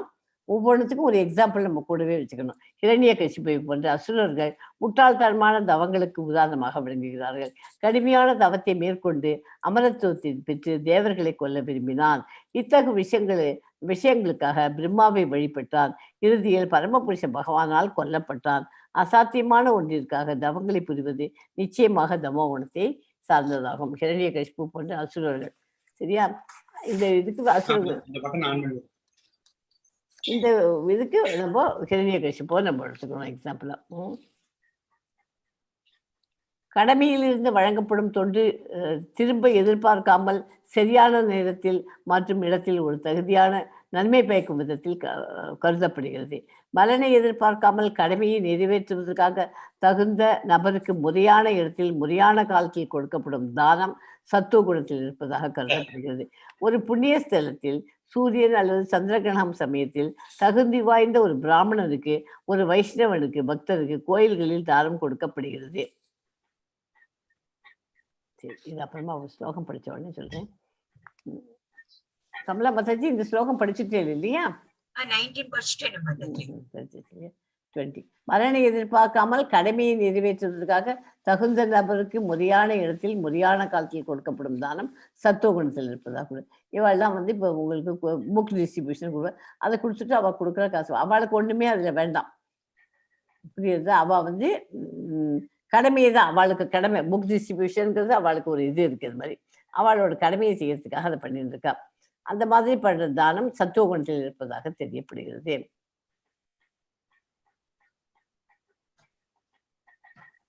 கடமையில் ஒரே நிமிஷம், இந்த இதுல சார்ஜ் குறைஞ்சு போயிட்டு வருது. ஒரே நிமிஷம்.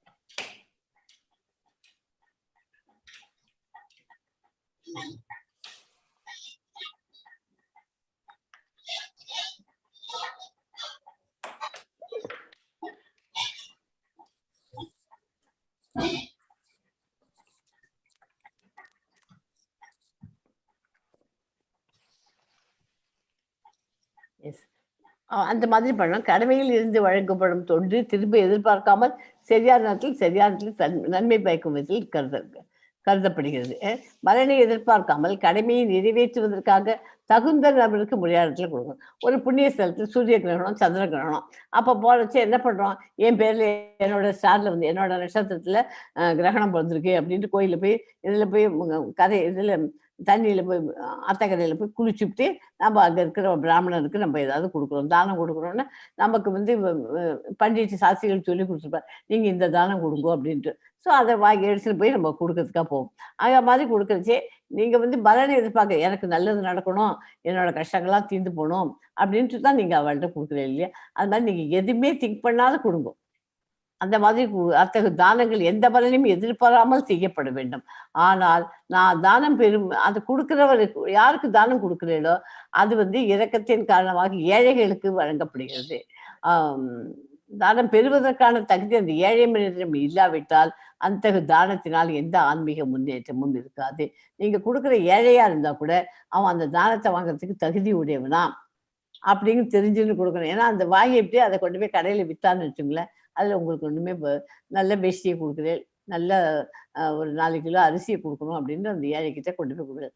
அவன் ஏழை தான் இருந்தா கூட அவங்க என்ன பண்ணுவோம், ஒரு 1/2 கிலோ வச்சுன்னு பாக்கி அரிசியை கொண்டு போய் கடையில் விட்டுருவோம், வேஷ்டியை கொண்டு போய் யார் காசு தரவாளோ அவன்கிட்ட கொடுத்து காசு வாங்கிடுவோம். வாங்கிட்டு அவன் குடியும் எடுத்துட்டு அந்த மாதிரி பண்ண ஆரம்பிச்சிடும். அந்த மாதிரி பண்ணாக்க அது நமக்கு புண்ணியம் இல்லை. அதனால அவன் டிசர்விங் பீப்புள், அவன் அந்த நிமிஷம் யூஸ் பண்ணுவா அப்படின்னு தெரிஞ்சு தானத்தை கொடுக்கணும். ஓகே, இப்போ இப்போ எந்த ஆன்மீக முன்னேற்றமும் இருக்காது. இப்போ இஸ்கான் மங்களூர்ல கோயில் கட்டுறான். அந்த கோயில்களுக்கு வந்து டெம்பிள் கன்ஸ்ட்ரக்ஷன் நடக்கிறச்சே நம்மளால் ஆனதை நம்ம கொடுக்கலாம். அது கோயில் யாரோட கோயில் தலைவர் வந்து ராமனிஷா தாஸ் பிரபுஜின்னு சொல்லியிருக்கேன் உங்களுக்கு. அவர் மூலியமா தான் நடக்கிறது இதெல்லாம். அந்த கோயிலுக்கு செய்யும் தொண்டு இந்த form of donation mode of குட்னஸ்ல இருக்குது. கிருஷ்ணரிடம் நெருங்கி வர்றதுக்கு அதனால நிறைய சான்ஸ் நமக்கு இருக்கு. இந்த கோயில் இல்லை, இஸ்கான் மங்களூர்ல எனி கோயில் டெம்பிள் கன்ஸ்ட்ரக்ஷனுக்கு நம்மளால உதவி நம்ம பண்ணினோம்னா அதுக்கு நமக்கு மோட் ஆஃப் குட்னஸ்ல இருக்கும். நமக்கு பகவான் நம்ம பக்கம் துணைக்க வருவார் அப்படிங்கிறத அதை தெரிஞ்சுக்கோங்க. ஸோ இஸ்கான் மங்களூர் டெம்பிளுக்கு நம்மளால் ஆனது 1 பிரிக்கு, 2 பிரிக்கு, 5 பிரிக்கு, இல்லைன்னா ஒரு பீஸ் ஆஃப் 1 ஸ்கொயர் ஃபீட் இது கீழே 1 ஸ்கொயர் ஃபீட்டுக்கு கன்ஸ்ட்ரக்ஷனுக்கு நான் பண்ணிக்கிறேன் அப்படின்னு அந்த மாதிரி வாழாளர் சௌரியத்துக்கு அதை வந்து டொனேஷன் கொடுங்க. கொடுத்துட்டு எனக்கும் இன்ஃபார்ம் பண்ணுங்க, நான் அதெல்லாம் கொடுத்துருக்கேன் அப்படின்ட்டு. தயவுசெய்து எனக்கு இன்ஃபார்ம் பண்ணுங்க. எல்லாருக்கும் வந்து தானம் கொடுக்கறச்சே டிசர்விங் பீப்புள். இது டெம்பிளுக்கு கன்ஸ்ட்ரக்ஷன் ஏன் கொடுக்குறேன்னா அதெல்லாம் டிசர்விங், ஏன்னா டெம்பிள் எல்லாருக்கும் யூஸ் ஆகுது இல்லையா, அதுக்காக அந்த மாதிரி பார்த்து பார்த்து அதை கொடுக்கும். சேரிட்டி யாரும் மியூட்ல வச்சுக்கோங்கம்மா, அன்மியூட்ல இருக்காதுங்க. Charity given out of duty without expectation of return at the proper time and place and to a worthy person is considered to be the mode of goodness. 17.20 ஸ்லோகத்துக்கு அது சொல்லியிருக்கேன். ஓகே, 21 படிங்க கமலாஜி. எஸ் மாதாஜி. யத்து பிரதிபகாரார்த்தம் ஃபலம் உத்திஷ்ய வா புனக தீயதே ச பரிக்ளிஸ்தம் தத்தானம் ராஜசம் ஸ்மிருதம். பிரதி உபகாரத்தை எதிர்பார்த்து ஏதேனும் பலனை விரும்பி அல்லது விருப்பமின்றி கொடுக்கப்படும் தானம் ரஜோகுணத்தில் இருப்பதாக கூறப்படுகிறது. தானம் சில சமயங்களில் சொர்க்கலோகத்திற்கு ஏற்றம் பெறுவதற்காக வழங்கப்படுகிறது. சில சமயம் மிகுந்த சிரமத்துடன் கொடுக்கப்படுகிறது. சத்துவ குணத்திலான தானம் மட்டுமே சிபாரிசு செய்யப்படுகிறது. இப்போ இவன் தானம் கொடுக்குறான். இப்போ இதில் வந்து இப்போ எல்லாருமே என்ன பண்ணுற, அரசாங்கத்துல எல்லாம் கூட கொடுக்கறச்சே இந்த மாதிரி உனக்கு அரிசி தரேன், வெள்ளத்தில் பாதிக்கப்படுறீங்களா இருந்தாங்க, அரிசி தரேன், உனக்கு உடுத்த துணி தரேன் அப்படின்னு சொல்லிட்டு அவள்லாம் கூடவே நின்று மந்திரிகள்லாம் ஃபோட்டோவும் எடுத்துப்பாள். இந்த மாதிரி பண்ணுறதுலாம் ரஜோகுணத்துக்காக. இது எதுக்கு ஃபோட்டோ எடுத்துக்கணும், ஹெல்ப் பண்ணுறது அவசியமே இல்லையே. அவளுக்கு நீங்கள் ஹெல்ப் பண்ணிட்டு உங்களுக்கு ப்ரூஃப் வச்சுக்கலாம், நீங்கள் வச்சுக்கலாம். அதை பேப்பரில் போட்டு பப்ளிஷ் பண்ணிட்டு எல்லாம் பண்ணணும். அந்த மாதிரி பப்ளிஷ் இதுங்கக்கூடாது. தானம்ங்கிறது கண்ணு வச்ச மாதிரி சத்தம் போடாத கொடுக்கறது தான் தானம். சிம்பிளிஃபைடாக தான் இருக்கணும். அது பப்ளிசிட்டி கொடுக்கக்கூடாது அதுக்கு. அந்த மாதிரி பண்ணால் அது வந்து உங்களுக்கு ரஜோகுணத்துன்னு அர்த்தம். Help I need money for வீடு.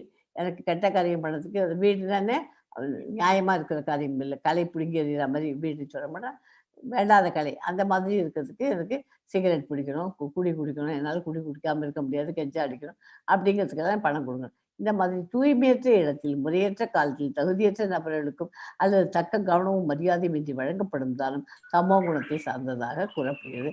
அவளுக்கெல்லாம் தானம் கொடுக்கறது விசேஷம் இல்லை. ஓகே, ஸோ BMW அதை மாத்திரம் ஞாபகம் வச்சுக்கோ. BMW கார் மாத்திரம் நினைச்சு பாடி மைண்ட் வேர்ட்ஸ் இது மூணுத்தையும் நம்ம ஃபாலோ பண்ணணும். BMW body mind words. One who acts to serve Krishna with his body, mind, intelligence and words is a liberated person even within the material world. இது மூணுத்தையும் நம்ம follow பண்ணினோம்னா பாடி, அதாவது நம்ம உடலால் நம்ம பாடி மைண்ட், நம்ம உடலும் ஒத்துழைக்கணும், மைண்டும் அறிவையும் யூஸ் பண்ணிக்கணும், வேர்ட்ஸ் வாயிலேருந்து வர வார்த்தைகள் இதெல்லாம் தவங்களாகனு படிச்சுன்னு வந்தோம் இல்லையா, இதெல்லாத்தையும் யூஸ் பண்ணிடுவாள் இந்த மெட்டீரியல் வேர்ல்ட்லேயே. Even within this material world is a liberated person. Okay, liberated person na Tamil liberated சுதந்திரமான மனிதனாக. ஓகே, அந்த மாதிரி இந்த மூணுத்துலேயும் நம்ம பாடி மைண்ட் வேர்ட்ஸ் இதெல்லாம் இதுவாக இருக்கணும். ஓகே, மெட்டீரியல் வேர்ல்ட்லேயும் இருக்கலாம். அதுக்கு எக்ஸாம்பிள் நம்ம சீலா பிரபுபாதாவே எடுத்துக்கலாம். எஸ், ஸோ 23 படிக்கும் கமலாஜி. எஸ் மாதாஜி. ஓம் தத்சத் இதி நிர்தேஷோ பிரம்மண த்ரிவிதஹ ஸ்மிருதஹ பிராமணாஸ்தேன வேதாஸ்ச யஞ்ஞாஸ்ச விஹிதாஹ புரா. படைப்பின் ஆரம்பத்திலிருந்து ஓம் தத்சத் எனும் 3 சொற்கள் பரம பூரண உண்மையை குறிப்பிடுவதற்காக உபயோகப்படுத்தப்பட்டு வருகின்றன. இந்த 3 குறியீட்டு சொற்களும் வேத மந்திரங்களை உச்சரிக்கும் போதும் யாகங்களின் போதும் பரமனின் திருப்திக்காக பிராமணர்களால் உச்சரிக்கப்படுகின்றன. ஓகே. தவம், யாகம், உணவுப் பொருட்கள், தானம் ஆகியவை 3 பிரிவுகளாக சத்துவ, ரஜோ, தமோ குணத்தை சார்ந்தவையாக பிரிக்கப்பட்டு இருக்கின்றன. பரம்பொருளே ஓம் தத்சத் நித்தியமான பரமபுருஷ பகவானை குறிக்கோளாக இருக்கும்போது ஆன்மீகத்தில் ஏற்ற பெற உதவி செய்பவையாகி விடுகின்றன. இந்த குறிக்கோள் சாஸ்திர விதைகளில் சுட்டி காட்டப்பட்டுள்ளது. ஓம் வேத மந்திரங்களில் எப்போதும் காணப்படுகிறது இல்லையா? பிராமணாலாம் சாஸ்திரங்கள்லாம் சொல்கிறோம் இல்லையா? அப்போ சொல்லிட்டு ஓம் தத்சத் அப்படின்பா. அப்படியே அது வேத மந்திரங்கள் எல்லாத்துலேயுமே காணப்படுகிறது. இந்த ஸ்லோகமும் இம்பார்ட்டன்ட் ஸ்லோகம் தான். ஓம் என்றால் விஷ்ணு, ஒருவருக்கு பகவானை நினைக்க உதவுகிறது. தத் அப்படின்னா முக்திக்காக பற்றின்றி உழைப்பதை விவரிக்கிறது. சத் அப்படின்னா பகவான் அன்று அவரது பக்தர்களின் திருப்திக்காக செயல்களை அர்ப்பணிப்பது. அதனால இது ரொம்ப முக்கியத்துவம். ஓம் தத் சத் அப்படிங்கிறதுக்கு அதுதான். பால், பொருள், சர்க்கரை, அரிசி, கோதுமை, பழங்கள் மற்றும் காய்கறிகள் போன்ற ஆரோக்கியத்திற்கு உதவும் மற்றும் ஆயுட்களை அதிகரிக்கும் உணவுகளை சாப்பிடும். இறைச்சி மற்றும் மது போன்ற தின்றத்தகாத விஷயங்கள் எந்த உணவும் சாப்பிடுவதற்கு 3 மணி நேரத்துக்கு முன்பே சமைக்கப்பட்டால் பிரசாதம் தவிர இறைவனுக்கு வழங்கப்படும் உணவு இருள் சூழ்ந்ததாக கருதப்படுகிறது. அனைத்து நபர்களுக்கும் உணவு கிருமி நாசினியாகவும் உண்ணக்கூடியதாகவும் சுவையாகவும் இருக்க அந்த உணவை இறைவனுக்கு வழங்க வேண்டும். ஓகே, இந்த பாயிண்ட்ஸ் எல்லாம் நம்ம ஞாபகம் வச்சுக்கணும். From the beginning of the creation, the 3 words ஓம் தத் சத் இப்போ படித்தோம் இல்லையா இங்கிலீஷில், அதை வந்து இது தமிழில் படித்தோம், அதே இங்கிலீஷில் கொடுத்துருக்கேன். எஸ் 24 படிங்க கமலாஜி. எஸ் மாதாஜி. தஸ்மாத் இத்யுதாஹ்ருத்ய யஜ்ஞதான தபஹ க்ரியாஹ பிரவர்த்தந்தே விதானுக்தாஹ சததம் பிரம்மவாதினாம்.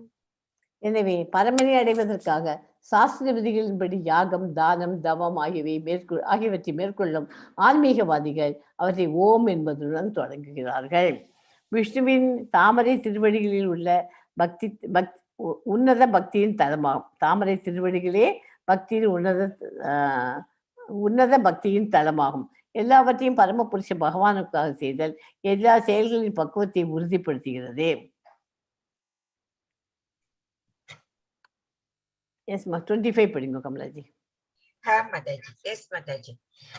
தத் இத்யன விசந்தாய ஃபலம் யஞ தபஹ க்ரியாஹ தான க்ரியாச்ச விவிதாஹ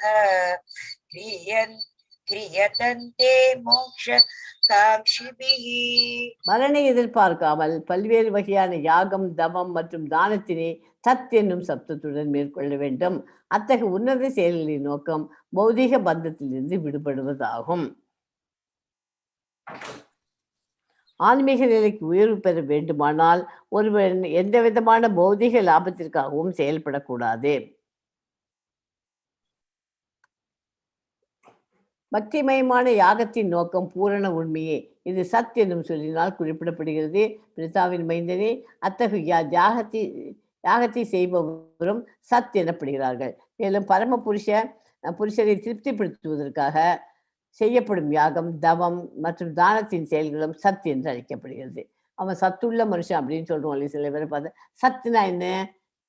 சத்துனாக்க யாகத்தின் நோக்கம் பூரண உண்மையை. சத்தியனும் சொல்லலாம். யாகத்தை செய்பவரும் சத்தியன். அந்த யாகத்தை யார் பண்றாளோ அவளும் சத்து என்று அழைக்கப்படுகிறார்கள். பரம புருஷனை திருப்திப்படுத்துவதால் செய்யப்படும் யாகம், தவம் மற்றும் தானத்திற்காக செய்யும் செயல்களும் சத்து என்று அழைக்கப்படுகின்றன. ஓகே, எஸ் 28 படிங்க கமலாஜி. எஸ் மாதாஜி.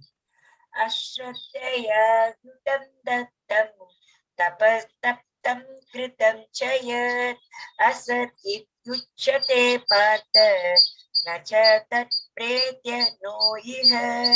பிதாவின் மைந்தனே, பரமனின் மீது நம்பிக்கையின்றி செய்யப்படும் யாகங்களும் தவங்களும் தானங்களும் நிலையற்றவை, அசத் என்று அழைக்கப்படும்.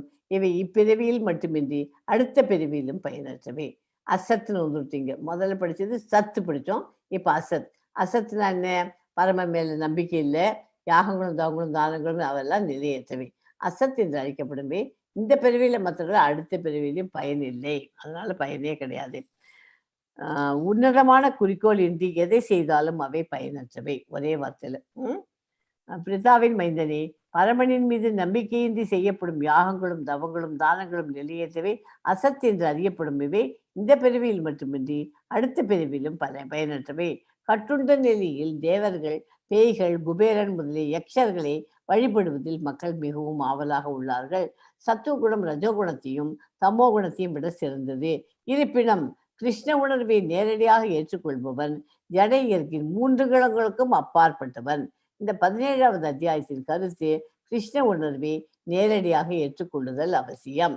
இந்த 3 குணங்களுக்கு மேல இருக்க பியூர் இதோ போகணும், பியூர் கிருஷ்ணா கான்சியஸ்னஸ், அதுக்கு போறதுக்கு தான் நேரடியாக ஏற்றுக்கொள்ளுதல் அவசியம். அதுதான் பகவத்கீதை இந்த சாப்டருடைய இதுவே அதுதான் நமக்கு. ஸோ இந்த சாப்டர் வந்து அங்கீகரிக்கப்படாத வழிபாடு பற்றி அர்ஜுனன் வினவினா அது பதில் வந்து முக்குணங்களே ஒருவர் நம்பிக்கை வழிபாட்டையும் தீர்மானிக்கிறது. முக்குணங்களில் அமைந்த உணவுகள் பார்த்தோம், யாகங்கள் பார்த்தோம், தவங்கள் பார்த்தோம். முக்குணங்களில் 3 வகையான தவங்கள் பார்த்தோம். முக்குணங்களில் அமைந்த தானங்களை பார்த்தோம். ஓம் தத்சத் பார்த்தோம். யாகம் தவம் தானம் ஆகியவை பகவானை குறித்தே வழங்கப்பட வேண்டும். ஸோ எல்லாத்துக்கும் மேலே இந்த இதில் வந்து இந்த கலியுகத்தில் ஈஸியஸ்ட் வே பகவானை நெருங்கிறதுக்கு ஹரே கிருஷ்ணா மகாமந்திரம். ஹரே கிருஷ்ணா கிருஷ்ண கிருஷ்ணா ஹரே ஹரே, ஹரே ராம ராம ராம ஹரே ஹரே. அந்த ஜபத்தை ஜபிப்பது மிக சிறந்த யாகம். வேற எந்த விதமான காஸ்ட்லி யாகங்கள்லாம் நம்ம பண்ணவே வேண்டாம் இந்த கலியுகத்தில். இதுதான் சிறந்த யாகம்னு சொல்றார். ஸோ இந்த சாப்டர்ல நம்ம வந்து முக்கியமான வாழ்க்கைக்கான பாடம் அடுத்தவர்களை அச்சுறுத்துவதற்காகவோ தன்னைத்தானே சித்திரவதை செய்து கொள்வதோ மற்றவர்களை நம் வழிக்கு வரவழைப்பதற்காகவோ அவர்களை சித்திரவதை செய்வதோ இரண்டுமே மனித வாழ்க்கைக்கு பாதகமானவை. அதை மாத்திரம் தெரிஞ்சுட்டு கரெக்டா நம்ம மற்றவாளுக்கு பயமுறுத்தி நமக்காக வாழணும்.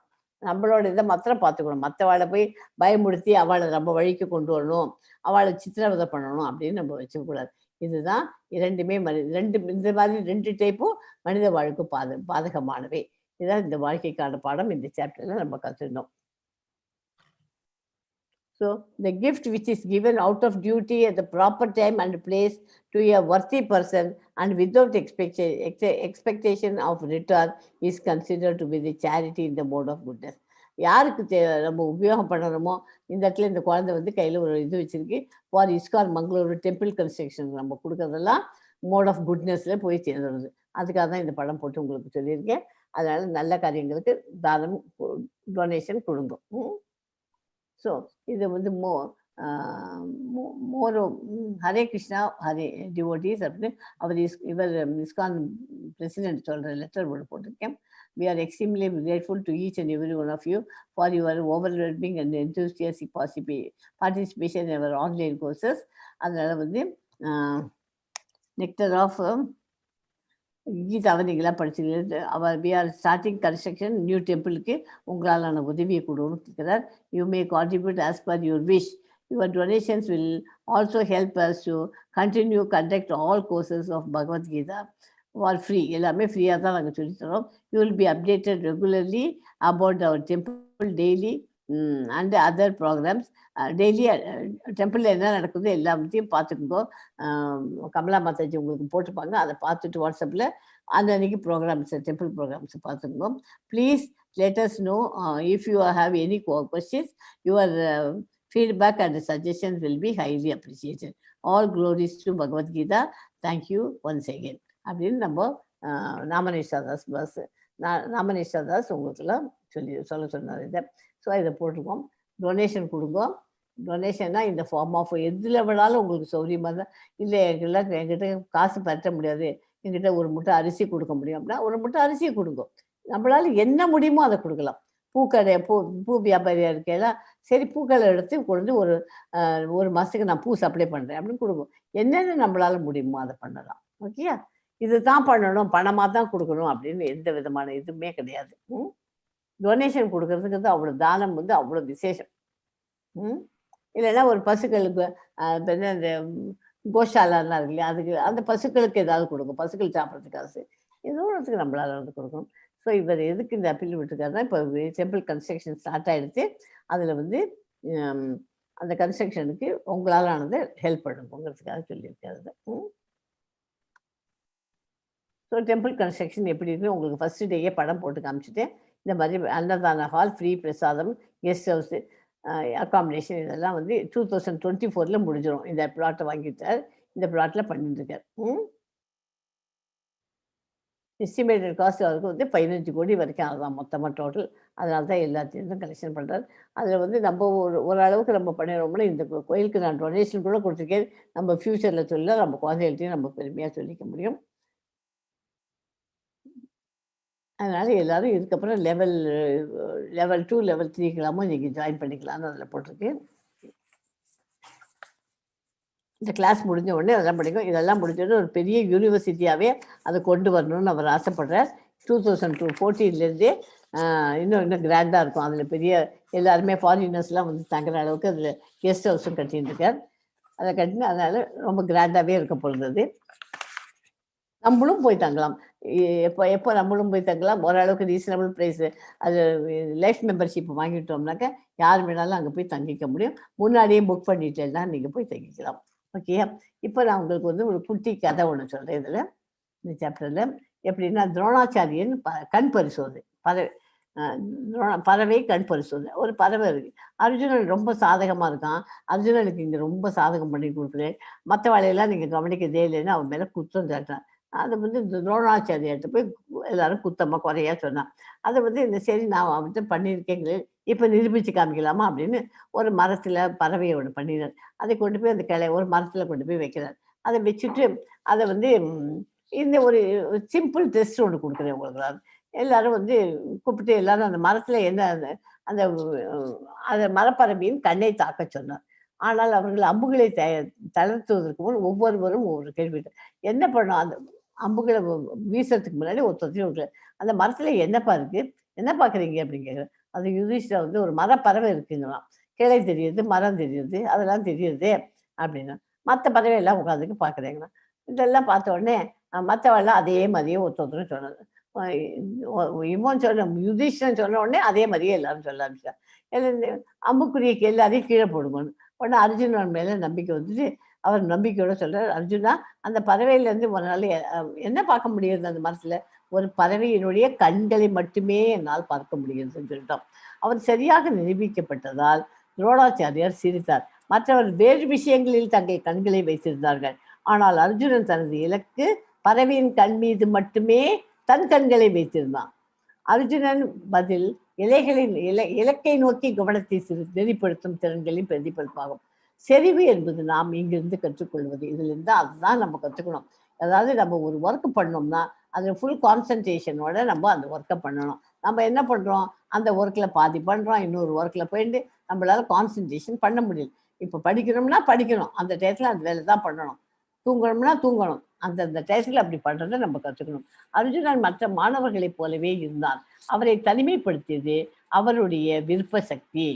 கவனச்சிதறல்கள் எப்போதும் ஒரு வடிவத்தில் அல்லது இன்னொரு வடிவத்தில் இருக்கும். கவனச்சிதறல்களில் ஈடுபடாமல் இருக்க விருப்பம் தேவை. உறுதிப்பாடு மற்றும் வலுவான விருப்ப சக்தி முக்கியம். உறுதிப்பாடு இருக்கணும், விருப்ப சக்தி இருக்கணும். செறிவு உறுதியுடன் மற்றும் விருப்ப சக்தியுடன் இணைக்கவும். உங்கள் சொந்த அர்ஜுனனாக நம்ப இருக்கும். Determination and the strong will power is the key. ஒரு மனுஷன் சக்சஸ் ஆகணும்னா அவனுக்கு டிட்டர்மினேஷன் இருக்கணும், ஸ்ட்ராங் வில் பவர் இருக்கணும். ஸோ அது ரெண்டுத்தையும் கம்பைன் வித் இது எப்படி கம்பைன் பண்ணோம்? Combine the concentration with determination and will power. இதை பண்ணினா நம்ம சக்சஸ் ஆகிறதுக்கு நல்ல 100% சான்ஸ். சரியா? ஸோ இது ஒரு சின்ன கதை உங்களுக்கு சொல்லியிருக்கேன். வாஞ்சா கல்பத ரூபசேச்ச கிருபா சிந்துபியோ ஏவச்ச பத்திதானாம் பாவனேபியோ வைஷ்ணவேபியோ நமோ நமக. ஹரே கிருஷ்ணா ஹரே கிருஷ்ணா கிருஷ்ண கிருஷ்ண கிருஷ்ண கிருஷ்ண ஹரே கிருஷ்ணா ஹரே ஹரே ஹரே ராமா ஹரே ராமா ராம ராமா ஹரே ஹரே. முடிக்கட்டுமா மாதாஜி? முடிங்கம்மா முடிங்க. ஓம் தசத் இது ஸ்ரீமத் பகவத் கீதாசு உபனிஷஸ்து பிரம்ம வித்யாயாம் யோகசாஸ்திரே ஸ்ரீ கிருஷ்ணார்ஜுன சம்வாதே சத்தாத்ரே விபாகயோகோ நாம சப்ததசோ